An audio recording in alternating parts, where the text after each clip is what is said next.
and it just doesn't seem that there is any, like as the title says, the way forward doesn't seem to be a way forward to unite.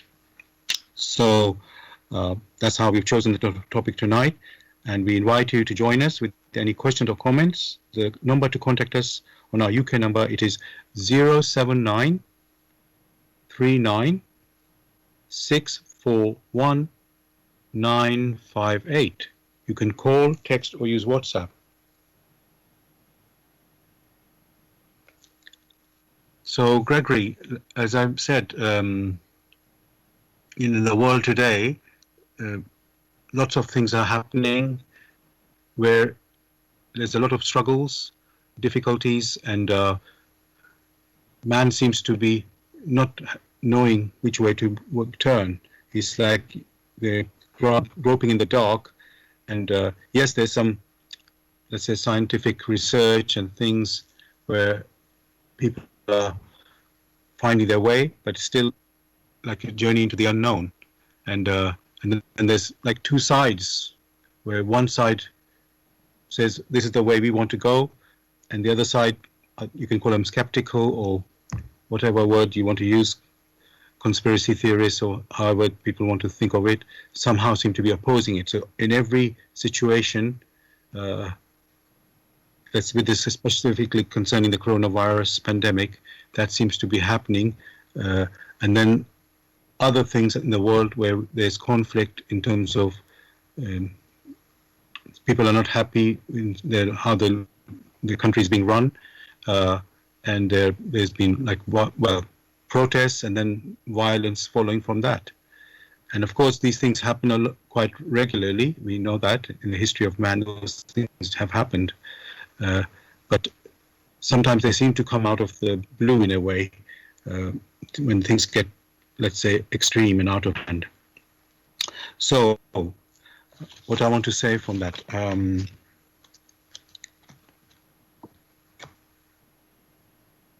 Gregory, I want to ask you, can man find a way through peace and love and justice when they're dealing with difficult situations like I've mentioned, that on their own, or is it there needs to be an intervention, let's say, from God Almighty? Yes. Well, the question which you said, can man find a way? Where there is a will, there is a way. Where a will does not exist, of course, there is no way. If mankind has the will and makes the effort to move in a specific direction, that is only a beginning.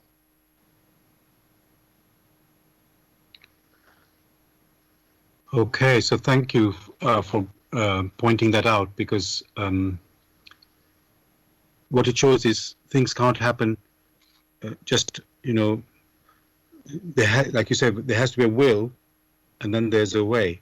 So that means that requires an effort from man to seek or to look for the way, and not, as I say, because as I said, it looks like at the moment I'm thinking more of this coronavirus pandemic, when it seems like, yes, they're using people, mostly science is being used to investigate, but it's not it's like a discovery, a journey into the unknown. So, and then it's only over time, the solution may arrive, like the vaccine, as they said. There's some good news in the last week that, they have found it's still early stages, but they're looking forward to these vaccines that they have come up with, and hopefully that will, work out.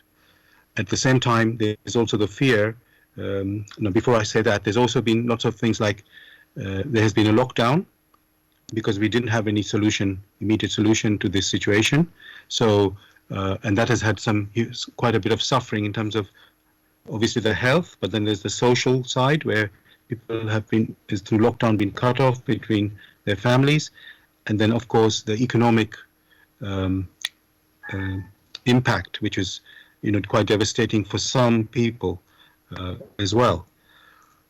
And so my question on this, Gregory, if we keep a look at that specifically, and you say where there's a will, there's a way.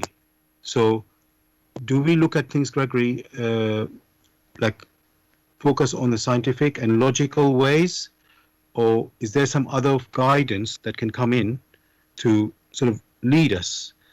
So when people are doing this scientific research, let's say, something can direct us rather than just, obviously there's experience of the past that you base it on that, but is it purely reliant on, let's say, scientific research for the move forward? Because it's what I would want to, if I want to point on, talk about the scientific research, I would say that focus is at the expense of economic, health, and social welfare. So how can we have an all-encompassing way? That's what I'd like to ask. Yeah. There had always been pandemic, even in the past, in the distant past and in the recent past. Which one we call health challenges. What matters is how many persons or a country or an era, how they respond to this particular challenge.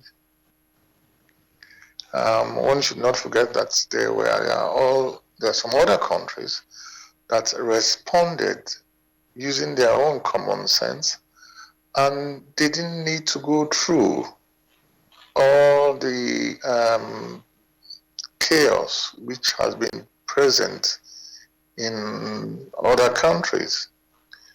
But above all, it's not expected that a country will start reacting in a chaotic manner when these challenges arrive. There, in every country, with individual, there's the need for preparation in such a way as to minimize health challenges. It is when these preparations are not adhered to, are not followed, that is when you have scenario which has led to a quagmire. So many now expect the so-called sciences to come to their rescue. That means a particular solution will have to be found in vaccines. That is helpful, but the preparation is the key. What the sciences do is to examine very carefully what has happened, and then start finding those who have gone through this particular scenario and have come out with minimal harm, and then to get some information from them and then improve on it. That is what the sciences are doing currently. If man were to be very observant, to be on the alert, as they did in the time of Ebola, which was terrible, then the likelihood of a containment of this particular transmittable virus would have been there. But many didn't want to follow it because they assumed that they themselves are superhuman beings and nothing will happen to them. Very sadly, they had to pass on. So the moral of this story here is to be on the alert, to be vigilant, and to prepare such that when such a challenge comes about, one will ensure that the impact is minimal. For what is an economy when there are no human beings to operate that economy? So there is no need to talk about an economy because don't talk of an economy for stones or an economy for animals. World economy assumes there are human beings who participate in an economy. And therefore, if those human beings are not well enough to participate, then you have the scenario which is currently sweeping the world. So it is the well-being of the human being that needs to be considered first, and then ensure that one or countries are prepared for future challenges. There are people who are dedicated to this and who can always advise on how countries should respond in future. Thank you for that answer, Gregory. Definitely, preparation is absolutely essential and necessary, for us to deal with the situation. And you gave the example of Ebola, and I think there was SARS as well, and the Asian countries, when it happened in their countries, that was, I said, that was their first learning curve. And so when Corona came this time around, they were better prepared to deal with that, and so they acted quickly, and the suffering was much less for them. So that all makes sense. That's really, I can see that very well. And I want to now look at another aspect of the impact of this Corona pandemic, which is the social aspect, where you hear that now we are in the second lockdown and a second wave of this coronavirus, where in a sense people know what to expect, but then because it's getting a long time, it's been around a long time. When I say long, of course, when I say that it's a long time for what we are used to, let's say, and it's having a social impact on the people, where people are in lockdown are being separated, especially I'm talking about families, and even specifically where are like grandparents and the parents and the grandchildren, where let's say the grandparents may be living, or some of the grandparents living at old people's homes, and because of the lockdown conditions or restrictions, people are not allowed to meet, and they're feeling, and just talking on the phone or whatever media that we have, technological media, is not really sufficient for the social contact, and people are suffering like this and becoming, I don't know if I can call it depressed, but definitely the human touch is missing there. So what I want to ask Gregory on that is, when people are missing out on these things, is it, how do they cope with that? Should they be so demanding in these earthly sort of social needs, or can they see life in a different context? It is surprising that there is this scenario which would have been better handled. Those who handled the scenario shortened the time and were able to adjust. When there is an illness or a pandemic, when someone goes to the hospital, you do not expect that person in the hospital to be running around for social gathering. And moreover, with the knowledge which is available, in which there is supposed to be minimal contact, there are some countries who followed these rules at very minimal costs. And there are others who, in their own volition and activities, refuse to.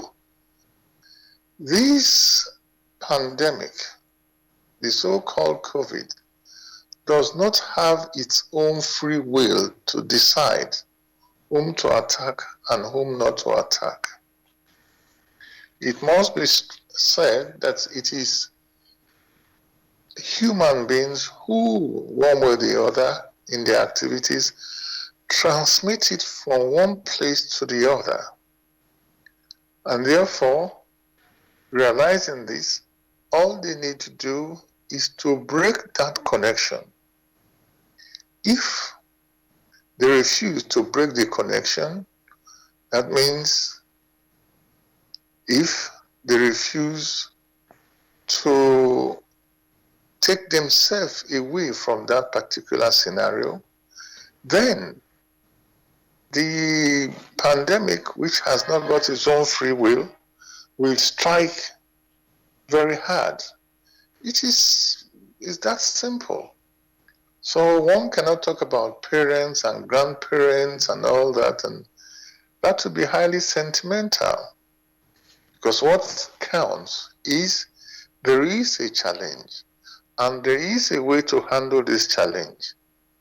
So if people refuse to adjust themselves, albeit for a very short while, then they have to reap the consequences.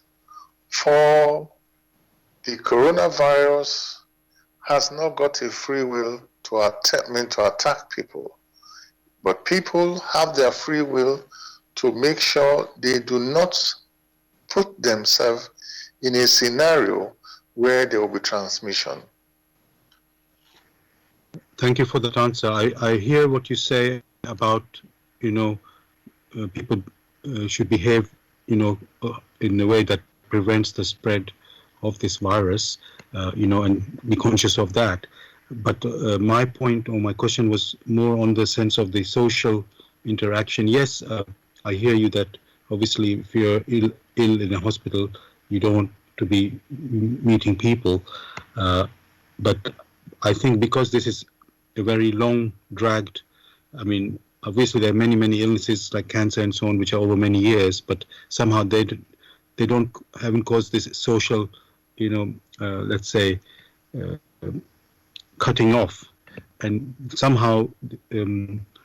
So what I'm pointing to is with this coronavirus pandemic, it's not they're not aware of the disease that is causing, let's say, pain, the pain it causes, and how careful you must be. But it's more about that it's causing, let's say, stress, and there's a need somehow for the human contact, and that somehow what I want to ask is maybe it's too much. People have this need for that social contact rather than accepting the reality. So, because at the end of the day, we are not robots, we are humans. So we need this interaction. So are we meant, I know you said it's not such a long period that this pandemic is taking place, but somehow maybe the people's attitude is we must have this interaction, social interaction. So what I'm going to ask you, should we be, our attitude, maybe we have changed in this modern world. Let's say 100 years ago, there was even a world war in that time, 2 world wars even, and people suffered seriously. And I don't know, maybe in the world of today, we express all the things, emotions more than in those days. And so these things are being discussed. So is it, Gregory, a change in the human beings that we have this feeling of social need to interact, which was not so high, let's say 100 years ago. So it's not so much about obeying the rules so much, but is there some change in us human beings, some attitude change within us human beings? It is the same stubbornness you find with human beings or fellow human beings. There are countries where the lockdown was very brief because the leaders in those countries responded very quickly. And what should have taken months and months only lasted very briefly for about a week or two. At the same time, there are on the alert, checking things out. It is the alertness. If the attitude is towards laxity, when there is a deadly virus which human spirits or human beings can transmit, then they have, sown a seed. Alertness does not mean that because there is need for human interaction, therefore they will throw caution into the wind.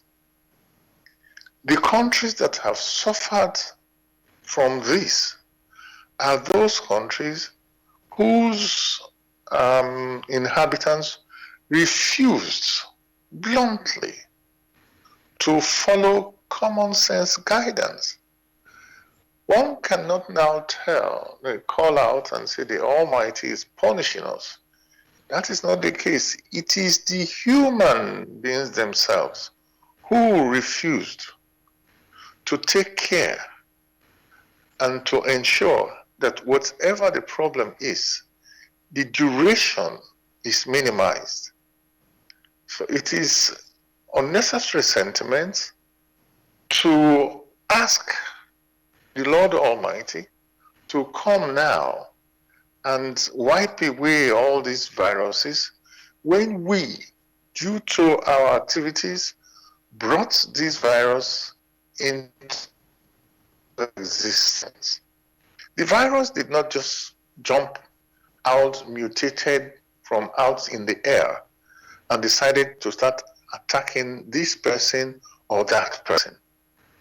So as soon as we get it right and know fully well that we must take care of ourselves, just as if someone does not take care of himself through diligence on his physical body, does not exercise his physical body, or some of these very simple things, then there are consequences. What human spirits are now saying in their attitude is that they themselves don't care about the consequences. They want to be able to visit as they visited in the past. Yet they know that there is a problem out there, but they then ignored it. It means, therefore, they have themselves to blame. There are, like we said, there are many countries in this here on earth, and each country responds to these things differently. Very sadly, it is the so-called advanced countries who, due to assumingness and refusing to take care, who are terribly more impacted. So, as a man has sown with his or her volition, so they will reap. Thank you so much, Gregory, for giving that explanation. It really clarifies the situation, and you can see how, yes, one thing leads to another, and yes, being sentimental, as you said before, you blind yourself from the reality. Actually, yes, this led to this, this led to this, and that's what we have today. And other countries did something different, and that's what led to, so they're in a different situation to how come, another place. So it makes it very clear. Thank you for that. Dear listeners, you're listening to Bless Radio 1. We are broadcasting today a new website, which is blessradio1.com, and also zeno.fm//blessradio1. I'll just spell that. Zeno is zeno.fm//blessradio1. And of course, our usual live streaming on YouTube, which is youtube.com. Then you go to in the search box, Bless Radio 1, the number 1, and then space live stream. So you're listening to the spiritual discussion program. The aim of the show is to introduce you to the spiritual knowledge in the light of truth, the Grail message by Uprushing. And if you're interested in getting more information on the Grail message or want a copy for yourself, you can go to this website, which is www.grailmessage.com. I'll spell that: www.grail, Grail, message, MESSAGE.com. And the topic we're discussing tonight is humanity, the way forward.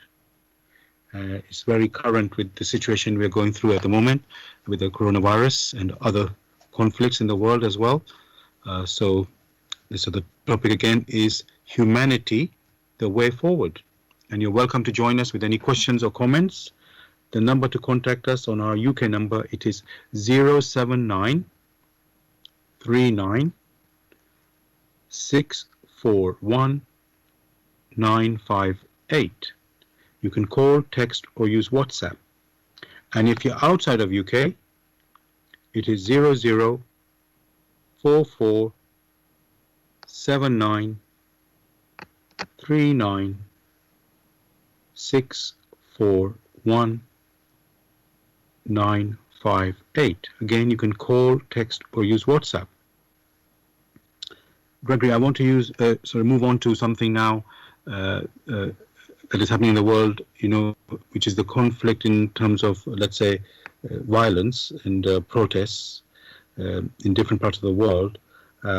Just this week, or let's say beginning from last week and this week, we've had conflict in Ethiopia and across into Eritrea, where one region of Ethiopia, Tigray, not happy with its government, how they're dealing with them, and then for some reason the rebels or whatever, the people there, it seems to be, and this is even a democracy, but somehow there was even, it has been said, there have been, let's say, firing, I don't know if it's bombs or so on, from the border or from Ethiopia into Eritrea from Tigray province, and people are wondering what has happened here.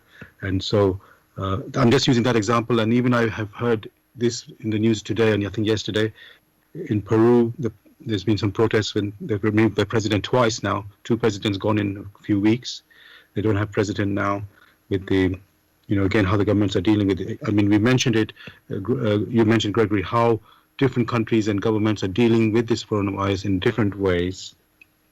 Although some of these conflicts that I've just mentioned may not be directly related to corona, it just might be some other things. So my question on this, Gregory, is, and also we just had the election in America where it was like almost a 50-50 division between the sort of two sides, and then let's say one person wants to say, I want to unite, and you wonder, how can two people unite who are completely like the opposite in their thinking?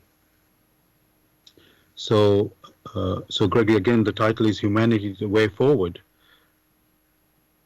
Can it be possible when there's such a conflicting view, between two sides in the same country, I mean, and to work together and to have peace and order? It is always assumed from any quarter that in a country or in a province or in a city, even in a home, there must, along the line, be unity in the same direction, in the sense that one for all and all for one.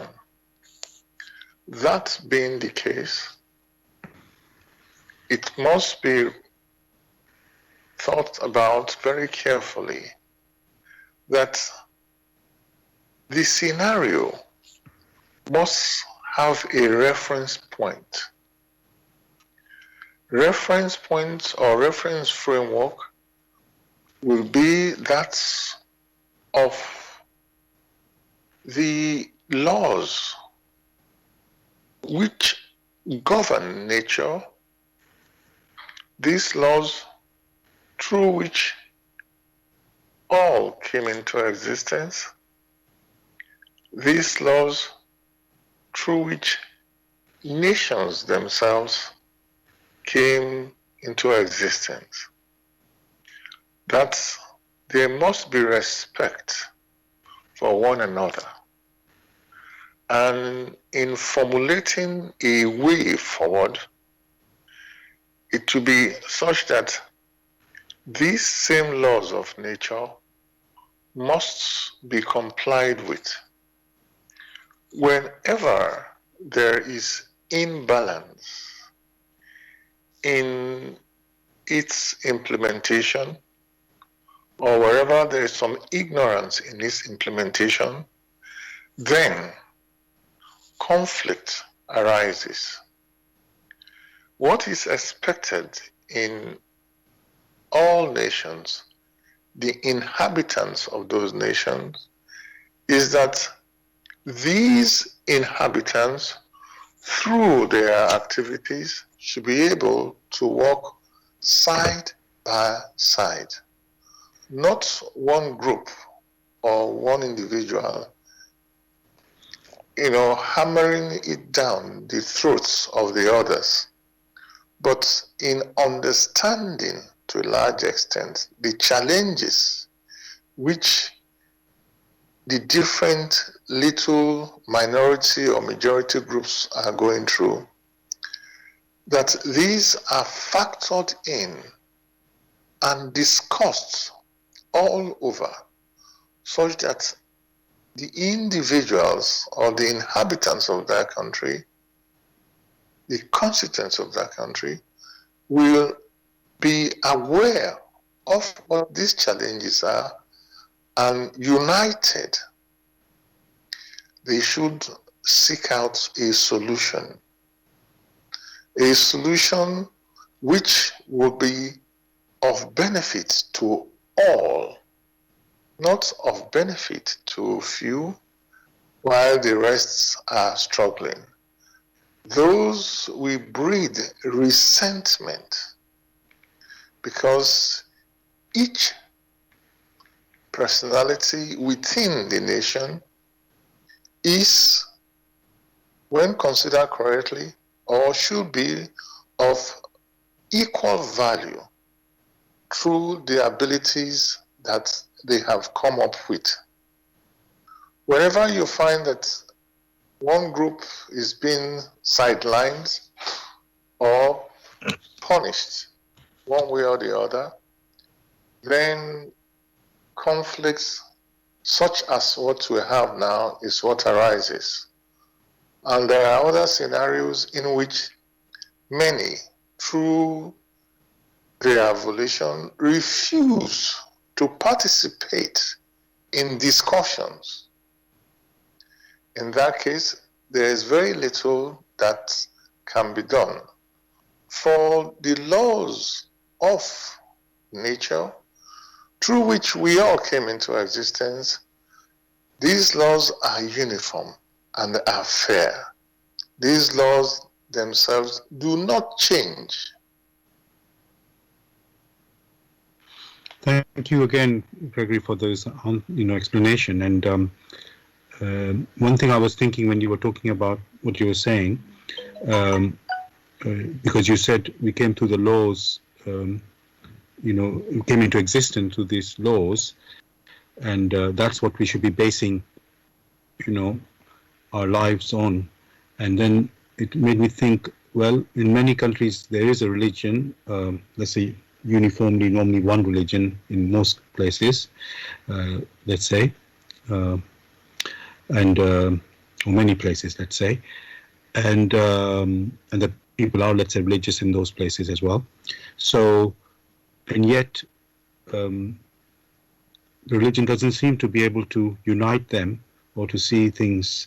I know we're mixing the governing of a country, politics, because people say don't mix religion with politics, but in a way, all the sides, let's say, in the situation I'm thinking of, they have, let's say, at least a common thing in a religion, and yet somehow that doesn't seem to be able to help in this situation.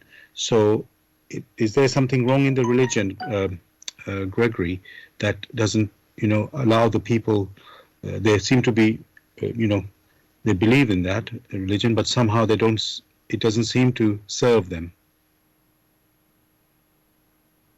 Many there are who hold beliefs, which beliefs they themselves have never examined to find out if these beliefs, in quotes, religions which they hold, are self-consistent. The way they care to interpret these beliefs, which they call religion, are one-sided. Therefore, you will now have a scenario where there are manifold, multiple interpretations, which interpretations are not even consistent with what the bringer of that particular teaching advocated at the initial instance. For it is well known that a house that is against itself cannot stand. So the same thing happens to a nation. Therefore, religion cannot be a solution for the practitioners of this religion when questioned very carefully, cannot give proper answers on how they themselves will conduct themselves in any scenario. Therefore, you will then find that they would want to hold on to their little understanding, which understanding will give them advantage over others. That is the first error. For if you have to work with those of the same nation, it is assumed that people should work side by side, not one looking down on the other. If religion is to be mentioned, check the nations that hold so much to religion to find out if the constituents or the human spirits in that particular entity called a country, if they are intrinsically happy. That has never been the case, because there are so many different interpretations of the same religion, and the interpretations are not consistent. Yet, they want to build some earthly laws upon shifting sands. The shifting sands being the interpretations that the different groups in that particular nation have given to this specific religion. So one should know very carefully the laws of nature, which is the reference framework upon which all is built. These laws are self-consistent. They do not change. And therefore, if we have nations first striving to understand what these laws of nature, what the laws are, and then make an effort to adjust themselves first intuitively before we have the intellectual or the earthly manifestations, then one will find that many a misunderstanding will be minimized. Once there is no misunderstanding and there is respect there is respect for all the individuals of that nation, then quarrels will be minimized or will vanish. then hand in hand, they can build up.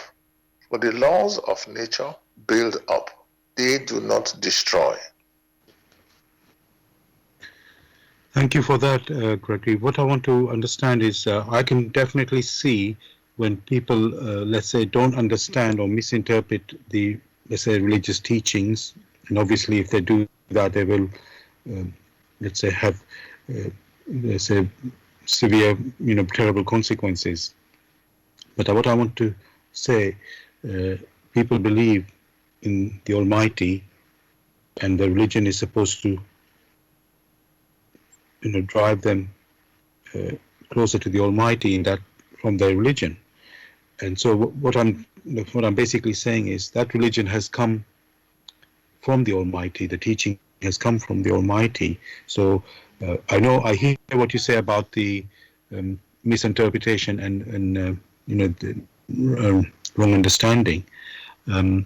So is there something? What I'm basically asking, is there some thing in the transmission of the writings of the teachings where basically why are the followers of these religions not able to understand, or why are they misinterpreting these teachings? What has happened to Very simply, what has happened? Very simply, many of the followers do not even have the slightest understanding of what they claim they hold very dear to their hearts.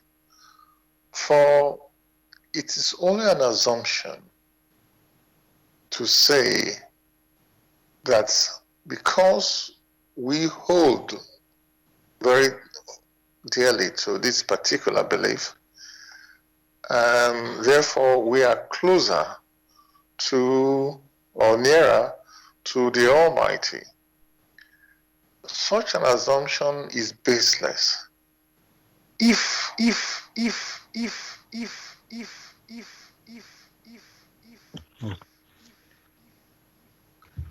Hello?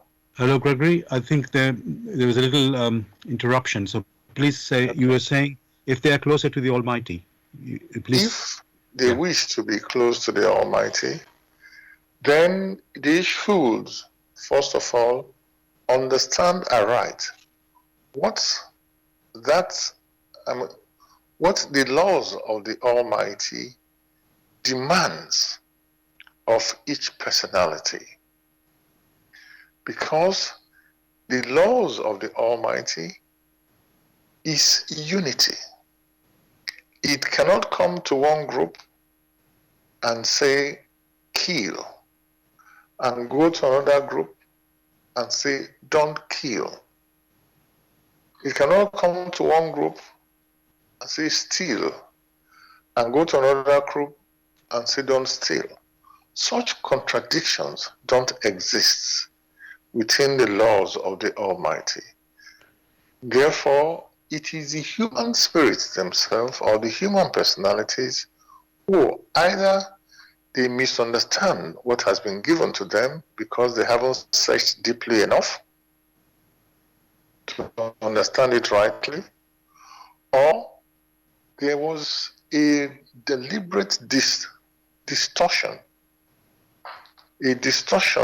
to grant them advantage over other peoples. And in that distortion, they wish to force other people into what even they themselves don't understand. Therefore, religion as such never counts. It is the deeds that count. It is the intuitive deeds which have then been realized. That is what exhibits whether one is going closer to the Almighty in accordance with His laws, not in accordance with the imaginations of these particular peoples.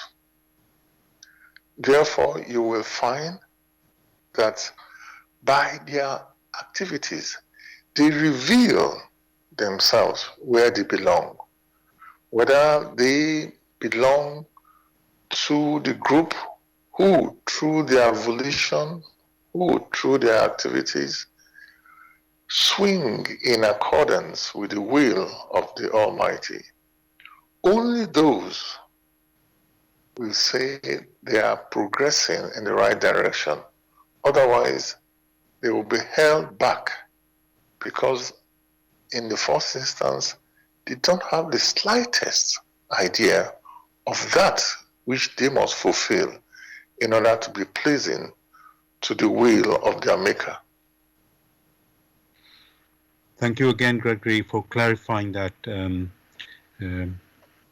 because, you know, let's say many of these believers, you know, genuinely trust what they believe, but what you are pointing to is you need to sort of really understand, you've mentioned it a few times, what exactly you're believing. And if it's just some indoctrination, because your parents brought you up this way or whoever brought you up like that, and you just follow it blindly, accepting it, you know, and then, but because it was a misunderstanding, obviously the consequences are quite devastating when you get these fighting between each people. And it's because all the teachings bring you to do good, ask you to do good, they ask you to show love, and yet that seems to go out of the window. And instead the people act, you know, opposite of that. And I think that's I want to explore that a little bit more in a moment. So but you know, it's important to see these things. So dear listeners, this Radio 1, the number 1, we are broadcasting on a new website today from now on. So the website, the new one is called blessradio1.com. That's one website, and then you're also broadcasting on zeno.fm/blessradio1. I'll spell that, zeno.fm/blessradio with the number 1. And then also, as usual, we are on YouTube, which is youtube.com, and then in the search box type Bless Radio 1, the number 1, space live stream. This is the spiritual discussion program. The aim of the show is to introduce you to the spiritual knowledge in the light of truth, the Grail message by Rushin. And if you're interested in finding out more about it or want to get a copy for yourself, you can go to this website, which is www.grailmessage.com. I'll spell that. It's www.grail, Grail, message, MESSAGE.com. And the topic we are discussing tonight is humanity, the way forward. Humanity, the way forward. You are welcome to join us with any questions or comments on our UK number, which is 079 39 641 958. You can call, text, or use WhatsApp. And if you're outside of UK, it is 0044 79 39 641 958. Again, you can call, text, or use WhatsApp. Gregory, you know, what we were discussing before about religion and man, and how, let's say, man has misinterpreted or misunderstood, you know, the teachings that have come across, and you've also mentioned about the laws of nature, and I will say all these teachings, they don't, although they don't mention nature, but it's somehow implied, and somehow what I'm trying to say, Gregory, is, are we using our natural abilities when we try to understand life, let me say that way, you know, which means including religious teachings and spiritual teachings? Or are we, like I said before, getting indoctrinated because our parents brought up in a particular way or taught us something, even it could be something cultural, and then we just adopt that and not really examining, oh, does this really work or does it make sense? So what I want to ask Gregory, you mentioned the laws of nature there. So are we carrying some, do we have to be taught to, let's say, to know about life, or is there some way that we can learn through nature? Is it by observing nature, or how can we make sense that this is something, whatever we come across, this is really right, or it's some, or let's say like it actually works, or is something like a misunderstanding? It was first stated very clearly that every matured person, physically matured person, can easily understand that they are undergoing challenges in their everyday life. That cannot be denied. If they understand that they have challenges, then in simplicity, they should know that their neighbor, whether their neighbor is 10 centimeters away or 50,000 miles away, also have challenges. And as they themselves are striving to find a solution to these challenges, so also others are striving to find a solution to their own challenges. And each individual will want to find a solution in peace, without killing himself or herself. That is the first step, to show understanding that each person has challenges.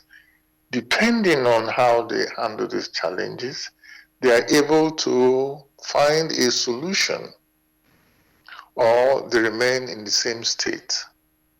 Whenever someone is able to find a solution to a particular challenge, be it social, be it health, be it economic, whatever they care to call it, that person feels happy. So if on my side I feel happy, one should also assume others who have found solutions to their challenges, could be health problem, will also feel happy. So happiness becomes something universal. With that as the basis, one will then start asking, what causes the misunderstanding? Misunderstanding sometimes may come due to lack of patience or lack of perseverance in finding the solutions to a problem. At the same time, misunderstanding may come due to not paying particular attention to how that person tackles problems. For there was this parable when it was asked, who is my neighbor?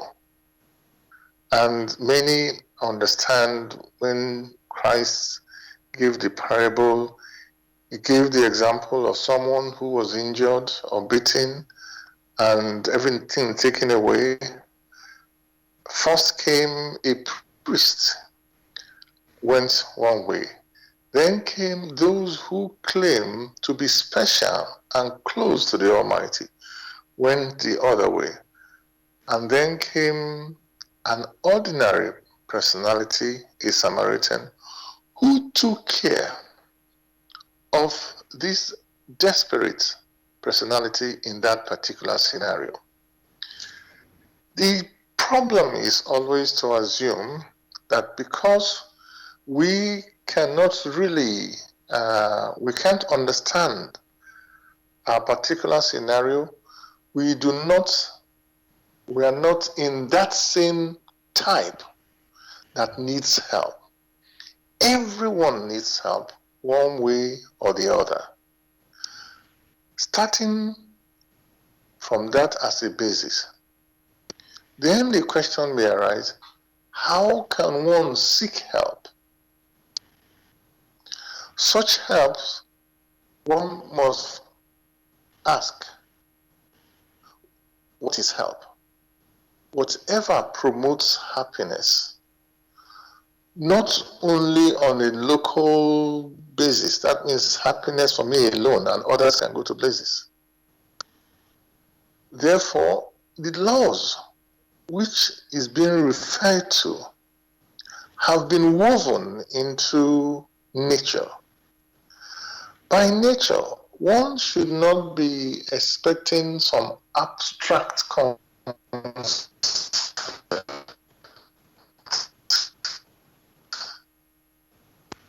For we, in nature, we see plants, we see animals.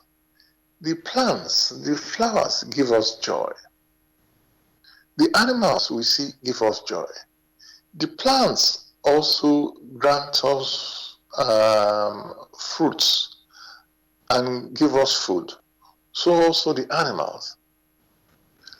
There are other things in nature, water, the sky, all these things, observing them, interacting with them gives us joy.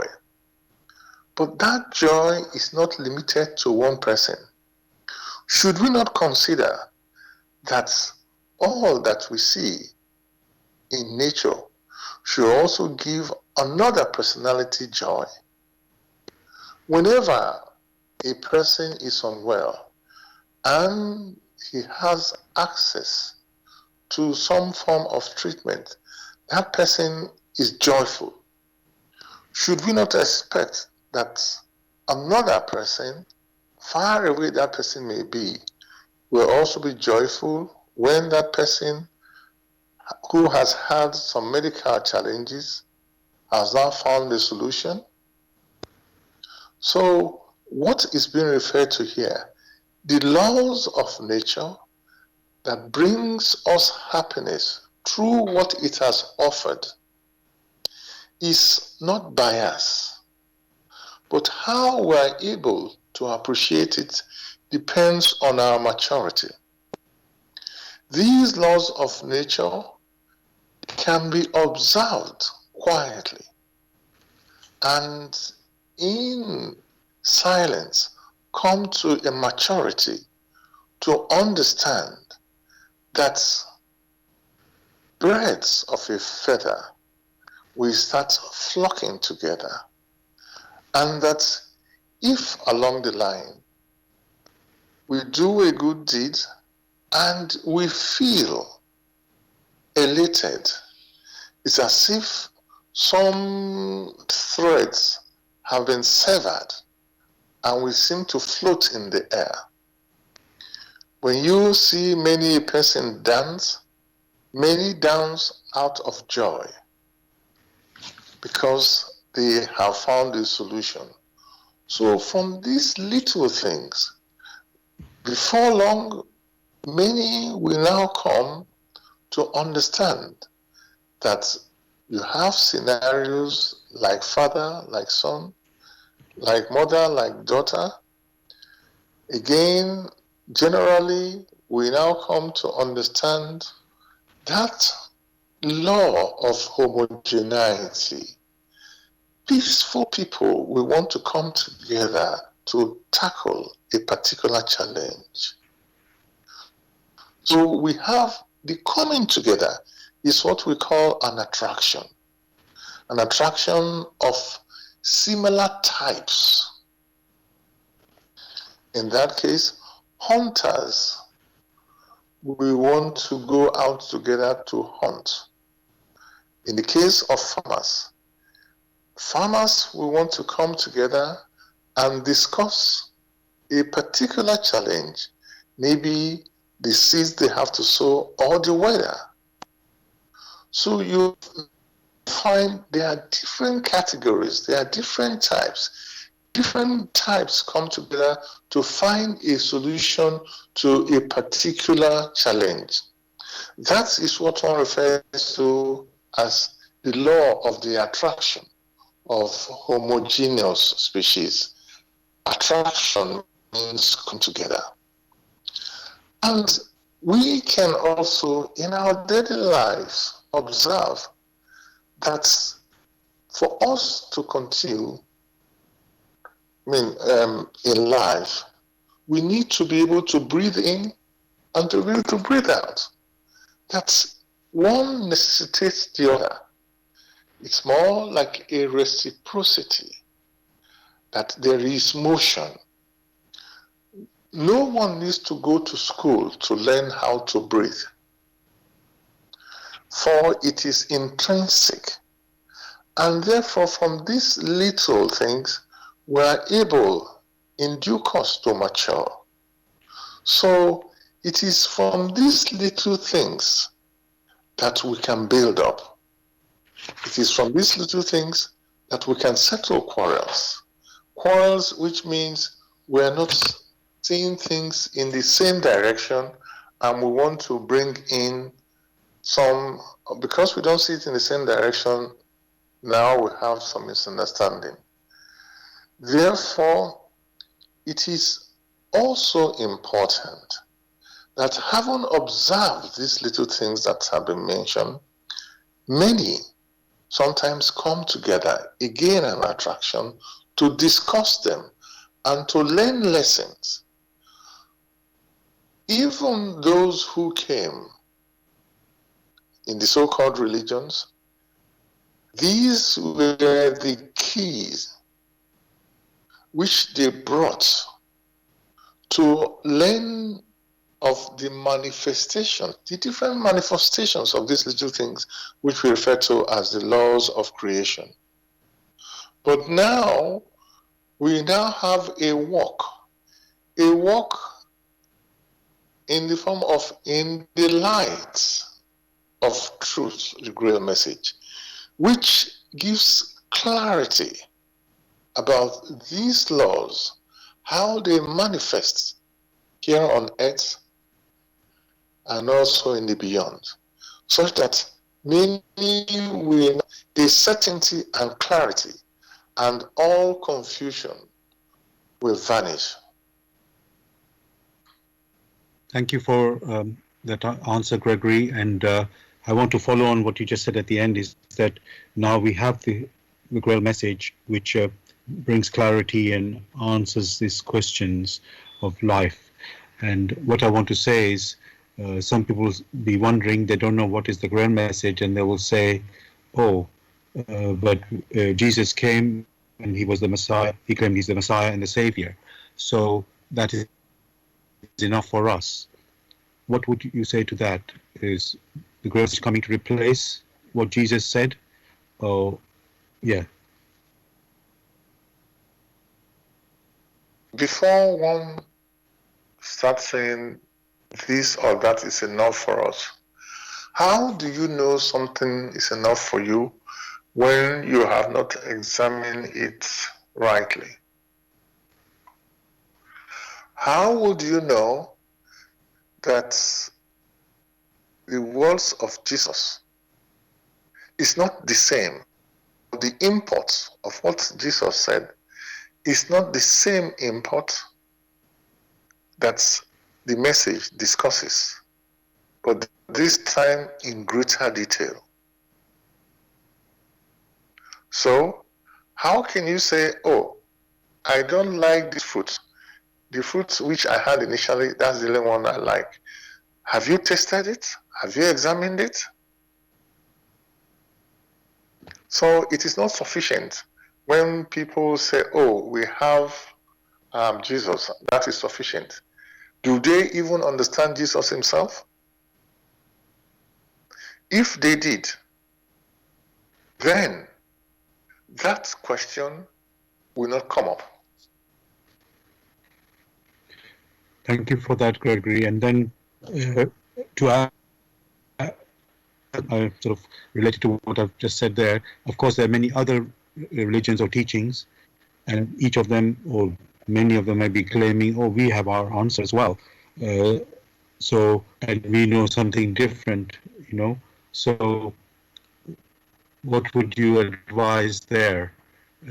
Because, as I say, there can be conflict between these teachings. There can be, so how do you, as you know, take into account the great message there? In the first instance, if there is a teaching and that teaching does not point towards the laws of creation, or that teaching violates the laws of creation, then that teaching is completely wrong. For the laws of creation or the laws of nature came into existence through the will of the Almighty that made creation possible. Therefore, any teaching that is consistent and points to the laws of creation must be right. Otherwise, it is wrong. Here, what is discussed in the so-called laws of what many now refer to as religions, if there's anything like that, is a collection of what many may think that the bringer of that religion must have said. Because there is no clarity, you now find multiple interpretations which are self-inconsistent and also inconsistent with the laws of nature or the laws of creation. Before one can hold on to a teaching and say that teaching is the right teaching, one must first reflect if those laws are in accordance with the laws of nature. If they themselves don't say that is the case, then there are doubts.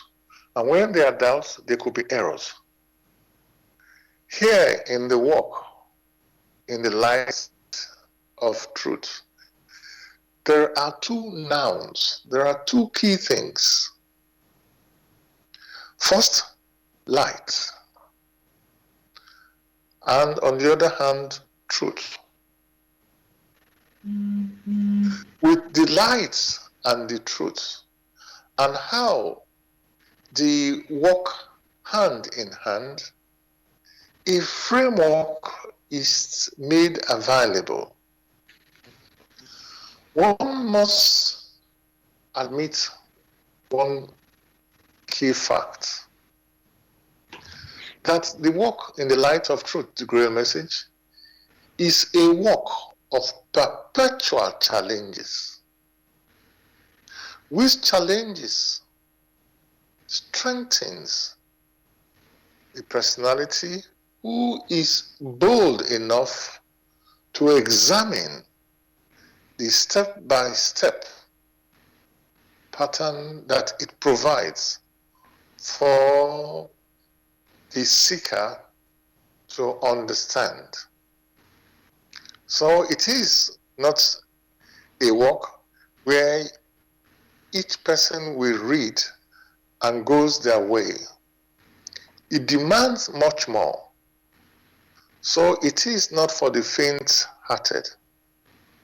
But whoever is bold enough to look into these challenges, that is, to be able to take the bits that it presents, the tokens and it presents, and through their personal intuition, to observe nature and see whether it violates or not violates nature, such with an activity which strengthens the individual internally.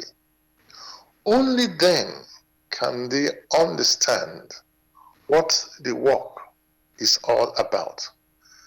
And that is why, for some, this work is a work of perpetual challenges, challenging the one intellect and challenging one spiritually. Only through continuous motion, perpetual motion, is the person, bold enough, strong enough to toss away all the dogmas that have been woven around whatever teaching. Only then can it move from the stage of cognition of all the objects to a recognition, which recognition is spiritual. Thank you so much for that answer, Gregory.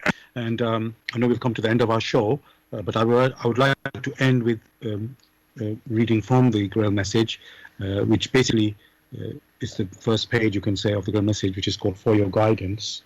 And I think it just encapsulates everything what you've just said there, Gregory.